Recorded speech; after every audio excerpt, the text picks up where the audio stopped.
What's up, everybody? It is Jordan here from Wednesday Night Warhammer with another tactics video. This one a little bit of a different flavor this week from our normal Tyranid stuff. Uh, it's just 5 tips for playing at a Warhammer tournament, and this is kind of focused towards people who maybe haven't played too many Warhammer tournaments, maybe have never played a Warhammer tournament, or if you've played a couple.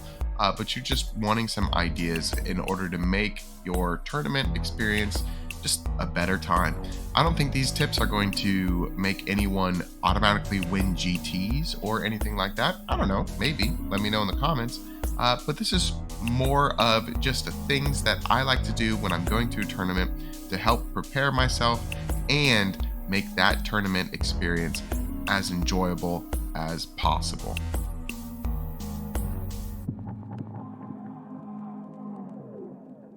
All right, tip number 5 is practice your deployment. For the longest time, deploying was honestly one of the areas of the game where I had a difficulty with. And it is one of those parts of the game where if you don't do it correctly, you can pretty much automatically lose. So I think it is incredibly important to actually practice and kind of phantom deploy your entire army. If you don't have a ginormous 40k table in your house, that's very understandable. At least draw it out. I've done it on like an app or just paper and pencil and just try and figure out where your units can fit on deployments that you might play on. Which brings me to the tournaments are almost always going to have their missions posted early, unless it's an incredibly casual kind of, I don't want to say weird, but the standard is for tournaments to have their missions posted early so that you can better prepare for them. And, it's not giving advantage to anybody. It's just if everybody has the same knowledge, then everybody has the same advantage, right? But however, most of the time, the tournament organizer will have the missions posted early so you can practice games with, those missions. So when you are doing that, I would try and pick the most difficult deployment and mission, and then practice setting up my army using that deployment and mission. Oftentimes, it's search and destroy. I think search and destroy is kind of tough to deploy for a lot of armies, and that's for a couple of different reasons. The first one is you don't have a whole lot of space. It's only 1/4 of the entire battlefield, and so it does kind of make your units kind of squish together a little bit. In addition, it's also very close to your opponent. So if you are playing against, or if you are a little wary against melee armies, then it can be tough. So if your army can safely fit within a search and destroy deployment, and you are able to screen out melee charges, etc., and make sure that any ghost army that you're pretending to deploy against wouldn't be able to destroy your entire army in one turn, and I feel like that's a pretty successful deployment practice. Excuse me. And within that deployment, don't just always think, "Oh, I'm just deploying wrong." If you have to change your list in order to feel more comfortable about deploying, especially within the parameters of the tournament's missions, you should probably adjust your list a little bit. Because it'll help your game plan, And if you practice something and you realize that it's not quite working, it would be kind of insane for you to continue to practice it in a way it's not working. You know what I'm saying? Next, I always have a normal plan of strategic reserves. So in any list that I'm building, I always like to have 1 to 3 units that I'm pretty much always going to say, okay, these units are in strategic reserves, and then I kind of plan for when they are going to come out. That allows me to kind of understand how I want the game flow to go, and it also allows me to bring in some reinforcements in a key point in time to allow the rest of my army to function in the way it is. So for my standard Tyranid list, I almost always put 1 Exocrine in reserves, Gargoyles, Deep Strike, and then I normally rotate between an additional Exocrine or a Tyrannifex in strategic reserves, depending on the matchup. So that's kind of just what my immediate go-tos are. In addition, understand where firing lanes are. Really, really, really don't give up line of sight on any of your models if it isn't needed, you know? Turn one, if you're playing on good terrain like Games Workshop terrain, you should be able to hide pretty much all of your army in order to make it at least one turn safe. That way, you're not just getting blown off the field in a single turn, and it's not an interactive game at all. So when you're deploying, really understand where those lines of sight are. Maybe use a laser pointer; they're incredibly helpful. Or I usually just make a line with a tape measure as well, and that's going to help you understand where your army is safe and where your army is most definitely not safe. Then, after you've practiced deploying a whole bunch and you understand where your army needs to sit and where your army needs to go for that deployment, take pictures, you know? So then when you get to this tournament, if you're on that tricky deployment or whatever, all you have to do is look at the picture of your deployment that you did before and just kind of plug and play. Now, there are going to be a little bit of differences depending on what army you are playing against. And I still think you should deploy step by step and adjust your game plan a little bit by where your opponent deploys. However, if you have a pretty smart deployment plan, then odds are it's going to be all right, you know, because I have noticed a little bit more time and time again, if my deployment plan is strong and I'm able to allocate units to where they need to go, my opponent's deployment, unless they're playing an incredibly skew list or very, very shooty, my opponent's deployment matters a little bit less than what you would think. Of course, always adjust your game plan, but if you have a very strong deployment game plan, then you're probably going to be in a good spot for when you deploy.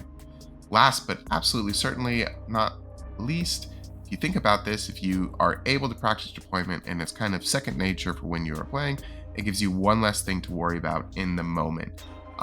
You know, right before a game starts, there's always this like moment of nerves where you're going over each list with your opponent, understanding what your opponent is trying to do. If you're able to understand immediately where you want to put your army and what that all of those spots are supposed to be for your army, then it can really, really take off some pressure that you might have before the game even starts.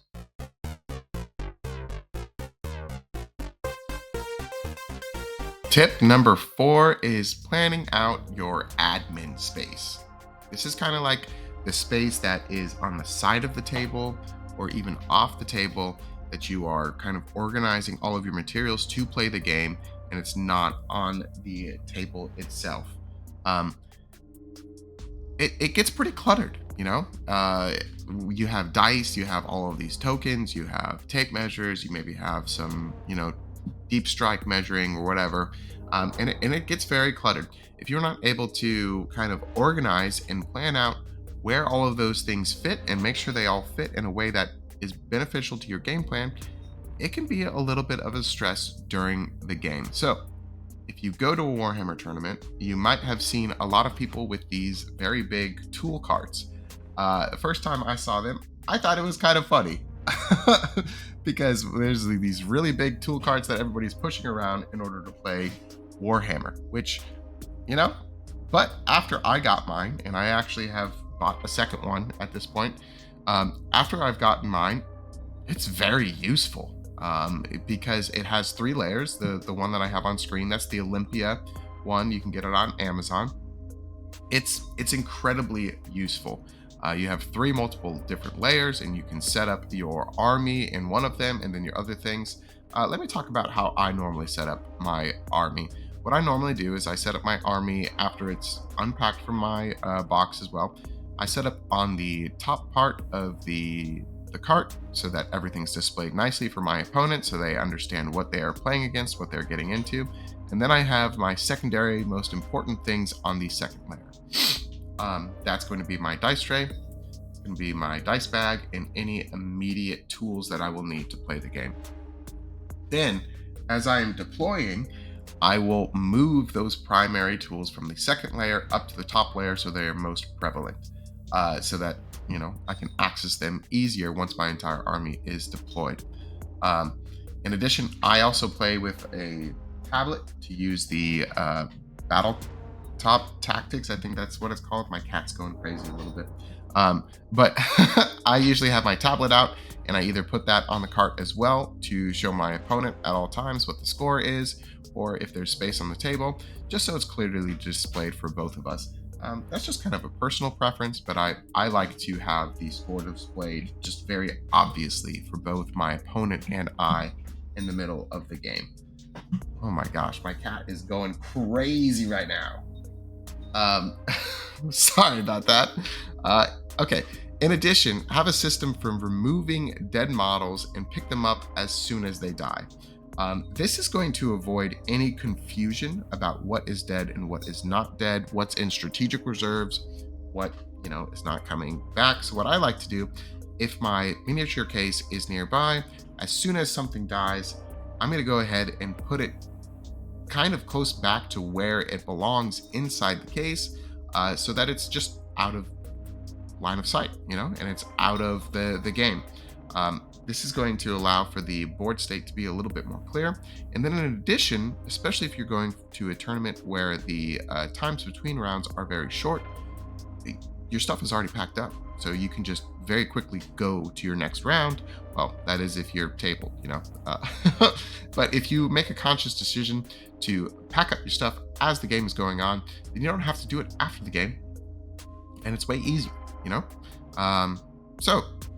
And that leads me to my final point with this slide is consider picking a case that is easy to pack and unpack. Me and a lot of my friends, we like the Jukoki boxes, but you can get them on Amazon as well.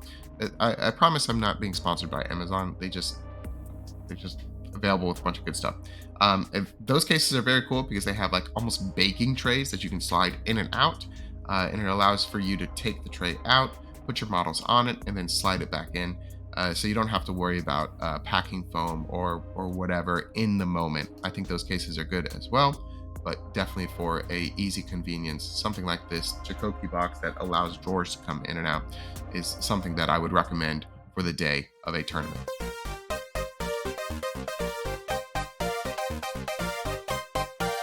Number 3, know the missions. Understand how each game is supposed to be played, and how you're going to be scoring primary or secondary, or if there's any other contingency within the game. Believe it or not, some lists function way better in different missions than others. For instance, the ritual comes to mind. If you don't have the units available in order to do all of those actions to score your secondary, as well as creating objectives to score your primary, you're probably not going to do amazing at the ritual. So if your tournament is like my local tournaments, which I love my local tournaments, but they do crazy stuff sometimes, like triple ritual. Yes, that was a RTT we had one time. You're not going to be able to function if you're playing 5 ginormous knights, So if you're going into a tournament that is demanding multiple missions with heavy mission play like that, then I think you need to adjust your army list in order to cater towards those needs. It's pretty self-explanatory. Next up, what kind of terrain are you playing on? In my opinion, I think Games Workshop has done a phenomenal job with their terrain layouts, and I'm incredibly happy to be playing on GW terrain as much as possible whenever I can. So if I'm playing on GW terrain, I understand that I'm going to be able to I'm going to be able to plan out my game pretty easily because I know where all of those angles are within the terrain. So it's pretty nice if they're playing on GW terrain. If they're still doing some player placed or something, then I really encourage you to at least get I would say 3 practice games with player placed terrain in order to really understand how your army fits in the game plan with that. I'm kind of excited that player placed terrain is not necessarily as prevalent as it was before. I feel like it does kind of even the playing field a little bit, and allows for every army to kind of function, because the more balanced terrain, the more balanced the game is going to be, and I think there was a situation sometimes with player placed terrain where definitely did not feel balanced. So know the terrain system that your tournament is going to be using, and make sure that you are planning your army in order to fit within that terrain so it isn't blown up immediately. Then, speaking of which, what are the deployment zones for each game? You know, make sure you understand how each of those deployment zones work and how each of your models fits within that deployment zone. Then practice it.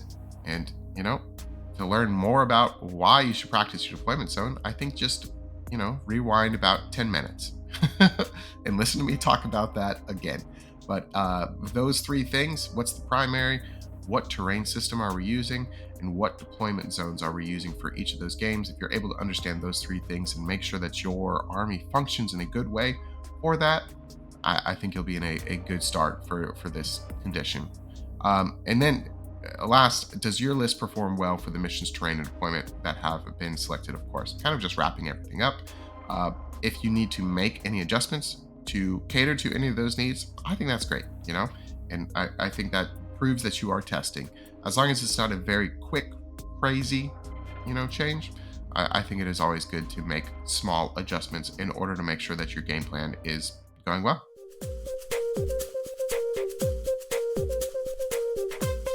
Number two, probably the most important, food and drink. This is something that everybody needs. If you're listening to this, you need food and drink, you need food and water.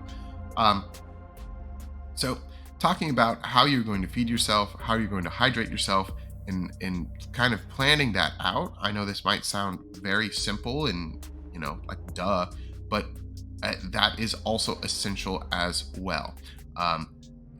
Because there has been something that has come up multiple times where there is a lunch break, yes, but what if my game runs to time and the judge lets us play it out, of course, which is very kind of them. And then all of a sudden, our lunch break that was 45 minutes to an hour is only 15 minutes. And the only place that is next to you is, I don't know, like a Subway that has a line out the door. You are not getting your lunch on time for the next game. So what do you do in that situation?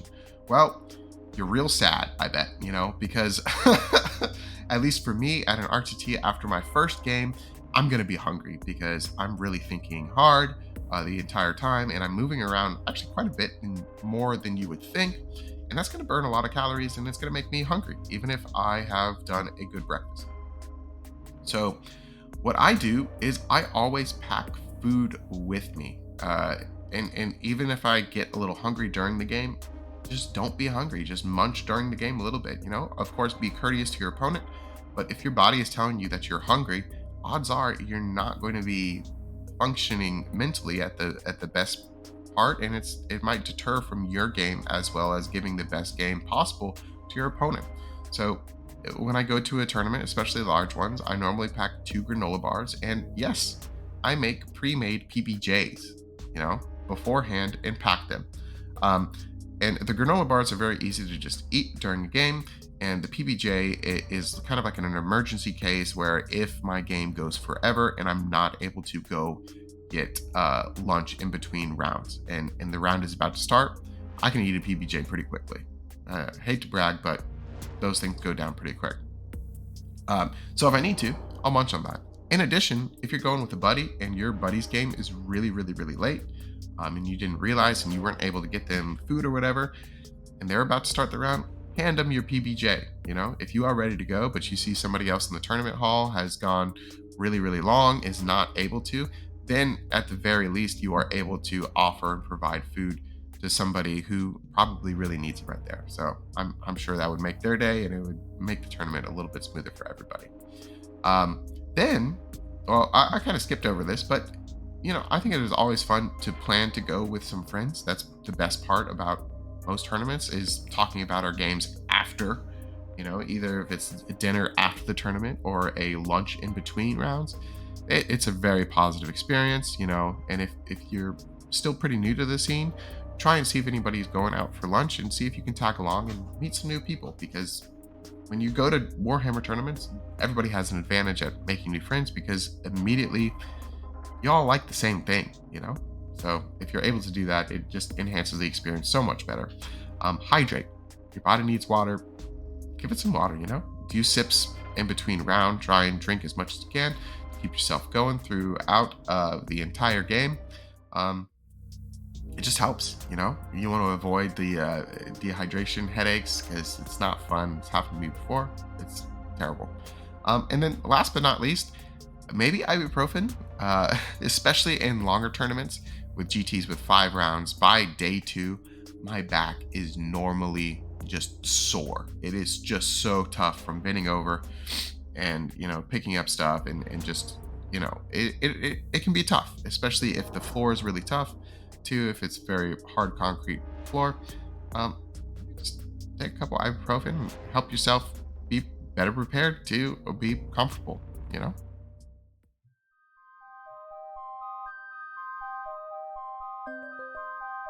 I tricked you. Yeah, sorry. Uh, Rule number 1: subscribe to W&W, Wednesday Night Warhammer. Yep, if you subscribe to our channel, your tournament skills are going to go through the roof immediately. It's gonna be phenomenal. But no, honestly, I think we got a really cool Warhammer 40k content going on this channel. I feel like we're doing a really good job, and I would love to have you aboard on this cool journey of dice and little toy guys.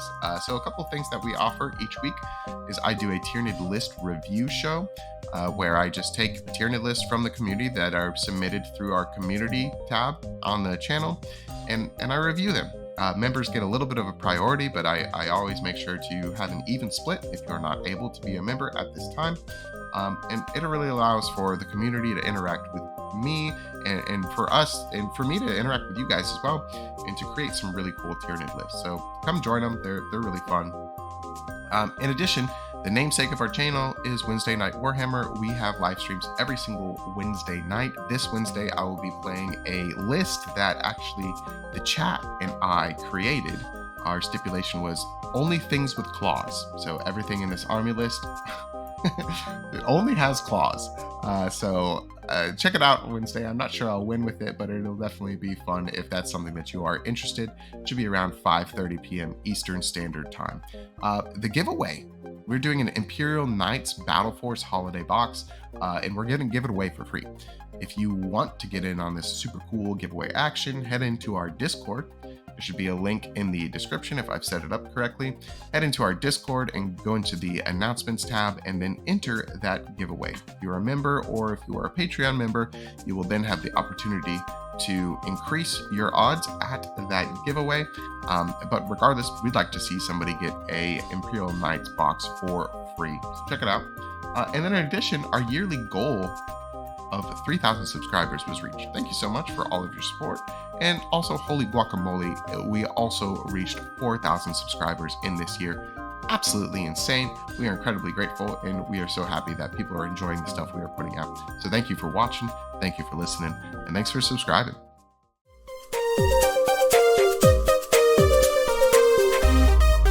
Number 1, know your army. Yeah, this could be a little bit of a no-brainer. Like, of course, I need to know the army that I'm going to be playing. However, I've kind of broken it down into a little bit of a checklist almost to make sure that you're doing these things before you go to an event, so that you are able to perform and play your army at the best possible, level that you can. Number 1, just have materials on hand. Know your data sheets, but have access to those data sheets readily available. I personally prefer the Games Workshop app because it has all the data sheets lined up really nicely. And then the Battle Bunker is really helpful for me for quick references. And I understand that it's kind of tough because then you also have buy codexes and stuff. And I also do wish that they would do it a different way as well with that. But, it's just the world we're living in right now. So unfortunately, that is the best way to access stuff. In my opinion, there are other apps that you can use. I think, I'm not sure if Battlescribe is still working, and then there's like Half Recruit or something like that. I forget what it's called. But those are apps as well that you are able to do that. I like Games Workshop because they update immediately, and I know that I will always at least have my codex for the army that I'm playing currently. So I at least have my own information. But as long as you have access to your rules, and I would recommend without internet in case the place you're playing out, obviously all of a sudden doesn't have great internet access. As long as you have your rules readily available so that you and your opponent can both reference those rules, I think you'll be in good shape. So, but just make sure that you are doing that. Next is know your stratagems, and know how they work and function. Make sure that you are not trying to activate with a stratagem that is keyword locked to a unit that does not have that keyword. You know, and something that I do to really make sure that I'm fully understanding these stratagems is sometimes I just rewrite the entire stratagem out word for word on an NX card, and that's going to do two things. One, it's going to provide me with a physical, tangible copy of the stratagem that I can use and reference, and also just hand to my opponent, because I don't want to just hand them my phone or whatever. And then the second thing is also when you write something down, when you physically write it down, um, there's something. I'm not a I'm not a brain doctor or whatever, but there's something about uh, doing that actually helps you remember and memorize things that are important or that you want to memorize. So something about that, at least for me, really does help me remember my stratagems appropriately. Then in addition, do your best to memorize any incredibly relevant data sheets. Before the app was out, I would used to rewrite data sheets on NX cards as well, just so that I can reference them pretty quickly. And I've actually gotten pretty good at most Tyranid units. I probably have them memorized in some way or the other. I still get tricked up on the difference between Biovore and Pyrovore toughness and wounds, but work in progress over here. But definitely anything that you think is going to activate on every single turn, that is probably something that you should have memorized and accurately, so that you're not having to, look up information every single time you do anything in the game. In addition, have a plan for your battle. Kind of plan out in your mind how your army is going to function through at least the first 3 turns. What is kind of your game plan for those first 3 turns, so that you can play the game. If you're able to look at turns 4 and 5 as well, that's kind of crazy. That's kind of cool. I don't think you need to do that necessarily, but at least the first 3 turns kind of planned out so that you're able to understand where everything is going to fit, where everything is going to move, and that should help you out quite a bit. Create any tokens that your army might need. Some things, tokens that come in mind is first the neuraloids for the neurotyrants. Make sure that those are there. Use them. They're incredibly useful. For your Tyrannofexes, have a way of telling the Tyrannofex that it has used its ability or it hasn't used its ability. So that information is readily available for you as well as your opponent, so you both can play the game as accurately as possible. Great tokens that help you, and use them. Then next up is kind of like a 2-parter. It kind of is relevant to this slide, and it's kind of just a side tangent, is ask any questions you're unsure of to the TO early. 40k updates very often, and a lot of times those updates answer questions, but also those updates ask a lot of questions and are not 100% incredibly clear. So ask the TO. But when you ask the TO, before you get all crazy angry about a response that they have, whenever you're asking for a TO for clarification on a rule, understand that you are asking for clarification on a rule at their event. So that clarification is for that day at that event. Unless it's strictly from a GW rules writer, understand that judges most of the time get things right, but if their interpretation is a little bit different than from what you are understanding, that's their interpretation. You're playing at their event. Try to accept it and then move on. And then before we move off from the TO judge tournament organizer thing, don't be afraid to call judges. The judges are supposed to be there so that everybody has a positive experience in their gameplay. Let them help. If you have a discussion with your opponent and you can't immediately come to the same conclusion, I would call a judge. Because if you argue back and forth about it, it's only going to create a more negative experience for both of you. You don't want to be the person that the other guy is talking about. This guy was arguing with me about this rule, blah, blah, blah. You don't want to be that person. In addition, you don't want to create the space where that story happens. So if you have a disagreement, and if you can tell that it's going to be tough for you to come to a quick agreement about something, just call a judge over and just have them help you through it. have a third party there so that nobody, if you're able to accept it correctly, nobody's feelings get hurt or nobody has a negative experience from that. It's just honestly probably one of the best case scenarios is just call a judge over, have them help you. And last but not least, play some games beforehand. You can do a whole lot of armchair thinking and understanding how things should move and how things should work. But when you put it on the tabletop, it's often very different from that. So play some games, and make sure that your game plan makes sense, and make sure that it functions in a way that helps you play the game. All right, everybody, that's the video for today. Thank you so much for watching and hanging out with us. If you thought there was any other tips that I could add to help, making people's tournaments a better experience, please let me know. I'd love to hear them in the comments below. Don't forget to like, comment, subscribe, and make sure you join that Imperial Knights Battle Force giveaway that we have going on in our Discord. All right, everybody. See ya Wednesday. Bye.